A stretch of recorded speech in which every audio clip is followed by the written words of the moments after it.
New information from the Environmental Working Group is shedding light on just how much of the herbicide glyphosate is found in popular grains.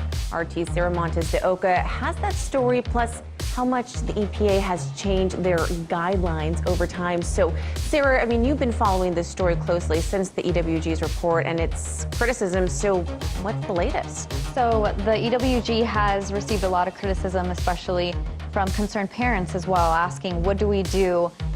Do we remove cereals altogether from our kids' breakfast tables? So the EWG really wants to address these concerns. The interesting part is that they mention that the EPA's glyphosate risk levels have changed over the years. They say the EPA's current legal limit for glyphosate on oats and many other grains is 30 parts per million, or ppm, but just a few years ago it was 300 times lower, only 0.1 parts per million. So this means that the levels have changed. We already know that glyphosate has been used since 1974, and just to kind of give you an idea, the overall amount of glyphosate being sprayed around the U.S. in pounds in 1974, it went from 1,400 to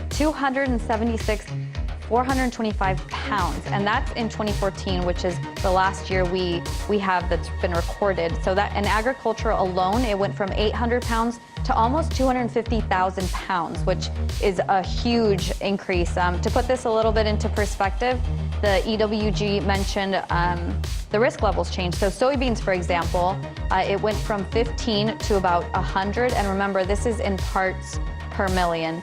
And oats went from 0.1 to 30 in 2015, and in wheat, which contains grains, straw, and edible beans, that change stands out most at straw. That went from 0.1 to 100 parts per million.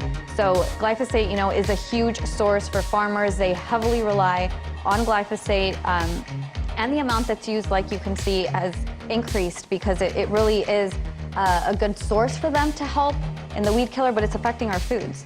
Certainly is. And you mentioned the parents, the concerned parents. What are their options going forward now? So the EWG has said there's no need to completely remove cereals from your shelves. This is obviously a very common go-to, but they are suggesting to look for healthier options, look for organic products. Well, these organic products aren't directly sprayed, and the EWG report did test some organic cereals and oats, and while they did find traces of glyphosate, they say that those levels are far lower, so it is a healthier option for these kids. It's unfortunate that still these organic products are even getting glyphosate on them in the first place, but they are healthier options and a healthier alternative. Wonderful to know. Thank you so much, Sarah Montes de Oca. We really appreciate your insight.